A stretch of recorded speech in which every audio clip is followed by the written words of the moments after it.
All right, let's dive in. And today we're looking at Matthew 6:24. Oh, yeah. You know, that verse about serving God and money. Right. I think we all know it, but sometimes, Yeah. we need to kind of dig a little deeper. Oh, absolutely. And especially for pastors and Bible study leaders, Yeah, looking for those fresh for insights. sure. So that's what we did. We went through a whole bunch of sermons Okay. on Matthew 6:24. And I got to tell you, some of these pastors are getting really creative with this. Yeah. It's amazing what you can find even in, Yeah. verses that seem pretty straightforward on the surface. Yeah. So let's just start with the whole mammon thing. Okay. It's easy to just oversimplify it and say, like, money's bad. But Right. a lot of the sermons we went through kind of went beyond that. Yeah, a lot of them highlighted that mammon's not just a synonym for cash. Oh, The word itself comes from Aramaic, okay. and it had a much deeper meaning. So not just a financial term. Yeah. Right. Yeah. In the ancient world, mammon was also considered a false god, like a deity of wealth and greed. So it's about more than just practical finances. It's Yeah. like this whole rival spiritual force. Exactly. Yeah. One pastor from Union City Wesleyan Church described mammon as a spiritual stronghold, like something that seeks to control and enslave people. So it's a much more powerful image than just thinking about budgeting. Definitely. Yeah. It makes you think about how we often treat money with a reverence that should be for God. Yeah. Like it becomes this idol we chase after. Yeah, and that ties directly back to that central message of Matthew 6:24. You can't serve two masters. If mammon is your god, it's going to be reflected in your priorities, your choices, Oh, yeah. even your relationship with God. Okay, here's something I thought was really interesting. Pastor Josh Sorensen, he talked about the intentional placement of Matthew 6:24. Okay. It's sandwiched between teachings on prayer Right. and worry. Yeah, that's a great observation. Yeah. And it makes perfect sense when you consider the structure of Matthew 6. Yeah. The whole chapter is about seeking God's kingdom first, trusting in his provision. So it's like Jesus is saying, don't stress about your needs. Pray to your Father. And oh, by the way, you can't be obsessed with wealth while you're doing that. Exactly. It creates this beautiful flow. Prayer leads to trust, Right. which then leads to freedom from those anxieties of serving mammon. It's like a roadmap to break free from that idolatry of money.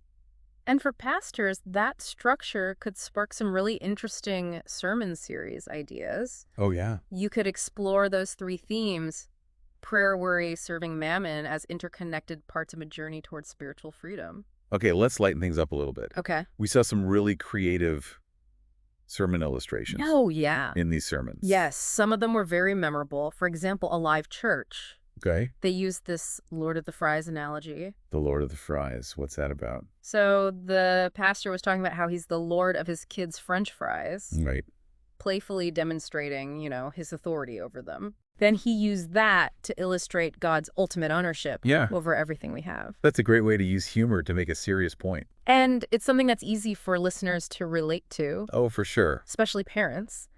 Yeah. You could adapt that for your own audience by using something familiar Yeah. and humorous from your own context. New City Church also went with a food theme, but took a different approach. They used Jamaican jerk potato chips. Ooh, spicy. Yeah. The idea being that material wealth can seem appealing, Right. but it lacks that lasting fulfillment Yeah. of a relationship with God. Like those chips. It's a temporary pleasure that leaves you wanting more. And the spiciness kind of adds another layer to that, Oh, yeah. It can be exciting. It's addictive. Yeah. But then it fades and you're just left with a burning sensation. So it's like a cautionary tale about the deceptive nature of material wealth. Exactly. And again, it's something you can easily adapt for your own context. Yeah. What are some common indulgences or fads that your congregation might be familiar with? Right. You could use those to illustrate the fleeting nature of worldly pleasures. All right. So we got French fries, potato chips. Yeah. What other illustrations did you find? Well, X-Church, they used a classic, the Monopoly game. Oh, yeah.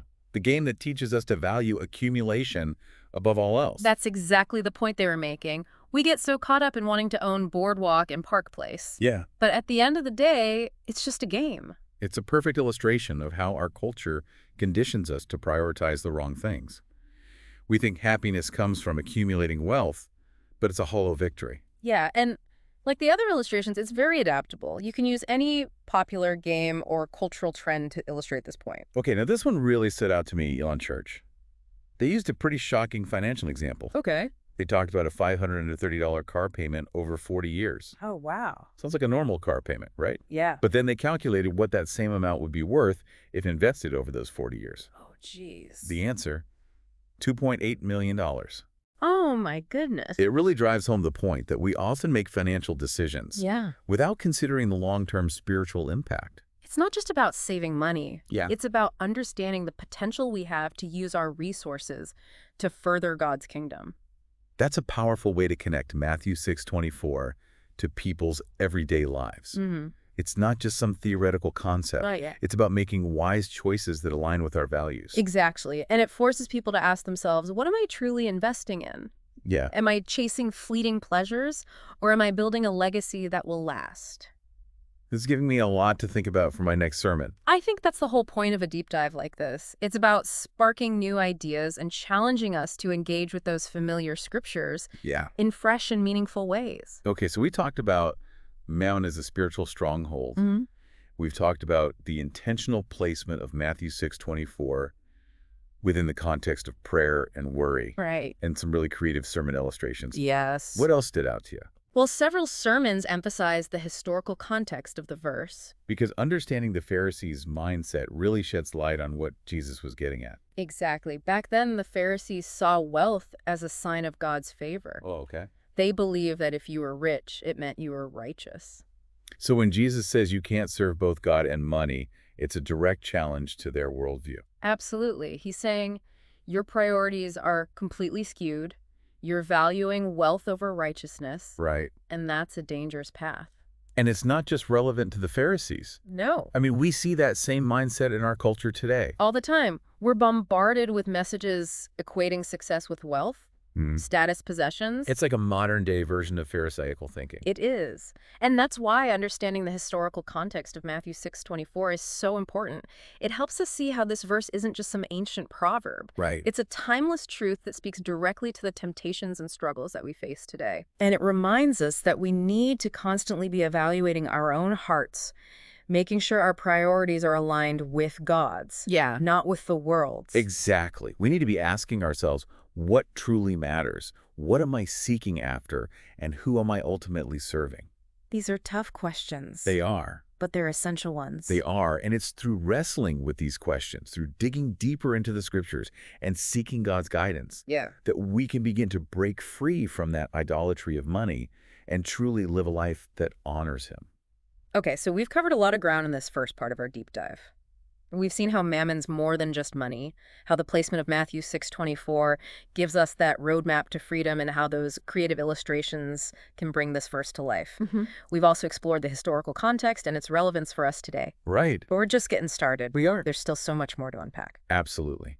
In the next part, we'll delve into some of the more practical applications of Matthew 6:24. We'll be looking at what it means to live out this verse in our everyday lives. And how we can help others do the same. Stay tuned. All right, so as we continue our deep dive into Matthew 6:24, let's kind of shift gears a little bit and explore some of those practical interpretations, Because it's one thing to grasp the whole serving two masters concept. Right. But how does that actually play out in real life? Yeah, especially for, those who are preparing to teach on this. Right. And the sermons we analyzed offered some pretty compelling insights on that front. Okay. Several pastors emphasize that financial stewardship goes beyond just tithing. It's about the whole picture, right? Yeah. Not just how much you give, but how you manage your resources in general. Exactly. It's about viewing your finances through a spiritual lens, making choices that align with your values and God's priorities. Like that car payment example we talked about earlier. Right. Sometimes we need those aha moments to realize how our daily financial decisions can have huge spiritual implications. Absolutely. And that leads to a powerful question you can pose to your audience. Okay. How can you encourage them to see their finances through that spiritual lens? To see their money as a tool for ministry, not just personal gain. Some pastors went beyond just personal finances and took a broader view. Okay. Andy Stanley, for example, Yeah. focused on self-control as a key element of serving God over money. He argued that money is a better servant than a master. Okay. It's about who or what is truly in control. Which ties back to that whole mammon concept, Yeah. right? If you lack self-control, Right. you become vulnerable to mammon's influence. Precisely. It's not just about avoiding greed. It's about cultivating discipline and aligning your desires with God's will. This reminds me of another interesting approach from South Hill's Corona. Okay. They used a lens analogy. They argued that our philosophy on money shapes everything we do. Oh, wow. It affects our relationships, our work, our generosity, even our prayer life. Yeah. So it's not just about dollars and cents. It's about how our attitude towards money permeates every aspect of our lives. Exactly. And you can use this lens analogy to help your audience kind of examine their own lives. Oh, yeah. You know, ask them, what does your spending reveal about your priorities? Yeah. How does your view of money influence your interactions with others? That's a great way to make Matthew 6:24 more personal and introspective. Another theme that emerged was this idea of money as a potential monster that can consume us. Okay, that sounds a bit intense. Well, Grace Community Church used this image of a money monster to illustrate how easily wealth can become this idol that controls our lives. They even had a visual representation during their sermon, which was apparently quite impactful. A money monster, huh? I bet that got people's attention. It did, and it's a powerful way to highlight the danger of letting money dictate your choices and consume your thoughts. It's like that quote from John Stott that Grace to you referenced in their sermon. Worldly ambition has a strong fascination, and the spell of materialism is hard to break. That's a good one. And it underscores the need for vigilance and intentionality. Right. We need to be constantly aware of those subtle ways that money can creep into our hearts and take root. So how do we combat this money monster? What practical steps can we take to break free? Well, several pastors emphasize the importance of remembering that money is a tool, not a god. Okay. It's meant to be used for good, not to be worshipped or feared. And that ties back to the concept of stewardship, right? Yeah. We're entrusted with resources, but they ultimately belong to God. Exactly. We are called to manage them wisely, to use them to further his kingdom and bless others. Which leads to that idea of giving God our first and best, not just our leftovers. That's a powerful point that Overcome Church made. They used the story of Cain and Abel to illustrate this. Remember, Cain offered God these subpar crops, while Abel gave the firstborn of his flock. Right. A stark contrast in priorities and genuine worship. Exactly. And they challenged their listeners to consider what they're offering to God. Mm-hmm. Is it your time, your talents, and resources? Yeah. Or are you giving him what's left over after you've taken care of yourself? That's a convicting question. It's easy to fall into that trap of putting ourselves first and giving God our leftovers, if there even are any. But that's not true worship. Mm-hmm. True worship involves sacrifice, putting God first, even when it's inconvenient or costly. And that's a message we need to hear more often, especially in today's culture where, immediate gratification and self-indulgence are so prevalent. Absolutely. And this brings us to another key theme, the importance of investing in eternal treasures over earthly wealth. It's about shifting our focus from the temporary to the eternal, right? Exactly, Grace, too. Used a powerful analogy in their sermon. They talked about a wealthy man who died and left all his possessions behind. Okay. What good are all those things when you're standing before God? It's a sobering thought. Yeah. It really makes you evaluate what you're truly living for, what will have lasting value. And that's the heart of Matthew 6:24, isn't it? It's a call to examine our priorities, our values, and to make sure that our lives are aligned with what truly matters, the things that will last for eternity. Okay, so we've talked about practical stewardship, the dangers of that money monster, the need for self-control, and the importance of investing in eternal treasures. What else stood out to you from these sermons? Well, several pastors touched on this idea of undivided loyalty. Okay. SHPHC, South Henderson Pentecostal Holiness Church in particular, did a deep dive on this. They emphasize that God desires our full allegiance, not a divided heart. Yeah. Just like that old saying, you can't serve two masters. Exactly. They went even deeper, explaining that the word hate in the verse isn't about active dislike, as we understand it today. Right. It's more about this displacement of a higher loyalty. Serving money leads to a shift in your affections, making it difficult to love God fully. That's an interesting nuance. It's not just about outward actions. Right. It's about where your heart truly lies. Right. And they used a personal story about buying a truck to illustrate this point. Tell me about that. So the pastor was talking about wrestling with this decision to buy this truck. He knew it was a big purchase, and he wanted to make sure it wasn't driven by pride or materialism. So it was a potential money monster situation. Exactly. Yeah. But he ultimately decided to buy the truck and dedicate it to ministry, using it to serve others and further God's kingdom. That's a great example of how our material possessions can either become idols that distract us from God, Right. or tools that we can use to honor him? It all comes down to our motives and our priorities. And this leads to a question that I think we all need to ask ourselves. Are there areas in our lives where we might be unknowingly serving money, where our loyalty is divided? That's a crucial question, and it's one that each person needs to answer for themselves. But these sermons provide some helpful frameworks and questions to guide that process of self-examination. Okay, so we've explored the practical implications of serving God over money, the importance of financial stewardship, the dangers of that money monster, and that call to undivided loyalty. What other insights do these sermons offer? Well, one that really resonated with me was the connection between fasting and financial stewardship. That's an interesting link. Uh, How do they connect those two concepts? It was Mountain Vista Baptist Church, and they explained that fasting is about denying ourselves, putting our fleshly desires aside. Right. And in a culture obsessed with consumption, that's a pretty radical concept. Absolutely. We're constantly bombarded with messages telling us to buy more, have more, experience more. Yeah. Fasting goes completely against that grain. Exactly. And they tied this back to Matthew 6:24 by saying that when we fast from material things, we're essentially declaring our allegiance to God over money. Okay. We're saying, you are my provider, my sustainer, my ultimate source of satisfaction. So it's a tangible way to demonstrate our trust in God and break free from the grip of materialism. And they challenge their congregation to consider what they might need to fast from in order to truly serve God with their finances. Maybe it's that daily latte, that shopping spree, that expensive vacation. Whatever it is, it's about identifying the things that have become idols in our lives and making that conscious decision to put God first.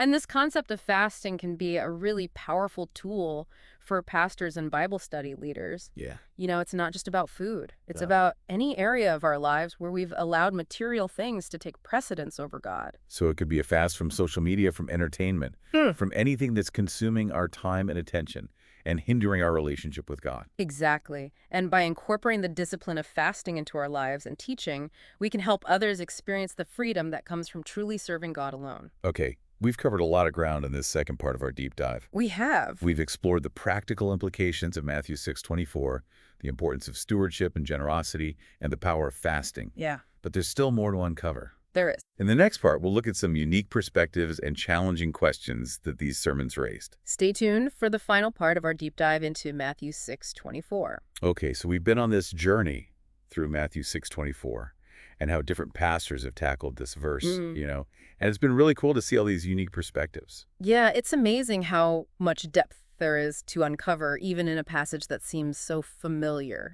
Absolutely. So in this final part of our deep dive, I want to look at some of the more out there ideas, the ones that really push the boundary. Oh, yeah, the ones that make you think a little differently. Exactly.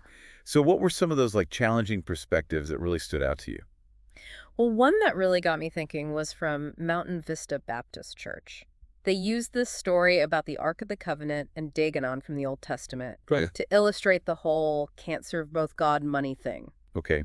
I'm not familiar with that story. Can you refresh my memory? Sure. So in 1 Samuel, the Philistines, they capture the Ark of the Covenant, right? And they put it in this temple of their god, Dagon. But every morning they find Dagon, fallen down before the Ark. And eventually Dagon's completely broken, and the Philistines are hit with all these plagues. Okay, yeah, I see where this is going. Yeah. It's a pretty vivid image of what happens when we try to put money on the same level as God. Exactly. One will inevitably overthrow the other. And they had this great quote from Charles Spurgeon, too. He said, "One cannot have two master passions, for their interests will conflict." So it's not even just about avoiding greed or being generous. It's this deeper thing about recognizing that serving money, it just leads to spiritual destruction. You're choosing a path that takes you away from God's blessing. It's a powerful message, and I think a lot of people need to hear that. We often think of serving money as outright greed, Right. But it can be so much more subtle than that. Yeah, it can creep into our lives in ways we don't even realize. Absolutely. And that's why these sermons are so valuable. They help us see those sneaky little forms of idolatry and challenge us to get our hearts and priorities back in line with God's will. It's a constant battle, though, especially in a culture that's so obsessed with, wealth and status. Yeah. It takes real effort, vigilance, intentionality, and a willingness to say, okay, God, you're in charge of every part of my life. All right, so we've talked about that incompatibility, God versus money, the danger of spiritual destruction, and that need for constant awareness. What other unique perspectives did you see in these sermons? Well, Central Manor Church, they had this analogy about having two bosses with completely conflicting demands. Oh, I can relate to that. Trying to keep two people happy who want totally different things. Exactly. And they use that to explain Matthew 6:24. You can't prioritize both God and money. Right. It just leads to chaos, and eventually you're going to favor one over the other. It's about recognizing that tension, Yeah. that pull in two different directions. And then making a choice about who or what you're going to follow. And it's not a one-time choice either. It's daily. You're constantly having to realign your heart and your actions. Yeah, makes sense. Rivers Church also had an interesting take. They compared it to trying to serve two masters at work. Yeah, a situation a lot of people know all too well. Trying to juggle those competing priorities and eventually realizing something's got to give. And when it comes to God and money, well, we know which one tends to win out these days. Sadly, yeah. But that's why these sermons are so important. They remind us that serving money isn't just about being greedy. Right. It's about letting it run your life, your choices, your values. It's about recognizing how powerful it is and choosing to push back against it. And that resistance comes from understanding what wealth really is. Several sermons, including one from Walnut Creek Baptist Church, they emphasize that earthly treasures are temporary. Yeah, they can be lost, stolen, destroyed. Yeah. Or even just become worthless over time. Yeah. It's a good reminder that true security can't be found in things that are uncertain. You know? Exactly. And they compared that to the eternal treasures we get from our relationship with God. Love, joy, peace, forgiveness. The promise of eternal life. Yeah, those are the things that matter, the things that no one can take away from you. And that brings us to the whole idea of spiritual richness versus material wealth. Hope on the Beach Church had a great take on this. They talk about that difference between being rich to self and rich to God. Right. What do they say about that? Well, they use this illustration from Nick Saban, the football coach. You know how he talks about the happiness from possessions? It's always fleeting. You get that initial excitement, but it fades fast and you're left wanting more. It's like we're always chasing that high, but never quite getting there. Exactly. And they said true satisfaction, true richness comes from investing in things that have eternal value. Relationships, serving others, growing in your faith. It's about shifting your focus from what you can get to what you can give. And that shift in perspective is really the heart of Matthew 6:24. Recognizing that true wealth isn't measured in dollars and cents, but in the richness of our relationship with God and the impact we have on the world. This has been such a good deep dive. We've covered so much ground, the historical context, practical applications, creative illustrations, tough theological questions. Yeah, and I hope this has given you, as pastors and Bible study leaders, some fresh ideas and inspiration for teaching on this passage. Remember, Matthew 6:24, it's not just some ancient proverb. It's a living, breathing word that speaks to us right now. It challenges us to look at our priorities, figure out our relationship with money, and make that choice to serve God alone. And as you explore this verse with your congregations or study groups, encourage them to ask those tough questions, wrestle with what it all means, and let the Holy Spirit guide them into a deeper understanding of what it means to truly live free from the idolatry of money. So as we wrap up, I want to leave you with this thought. If serving money means letting it control your life, your choices, your values, then where are you maybe unknowingly serving money? What changes does Matthew 6:24 inspire in your own life? We'll leave you with those questions to think about. Thanks for joining us on this deep dive, and we'll see you next time.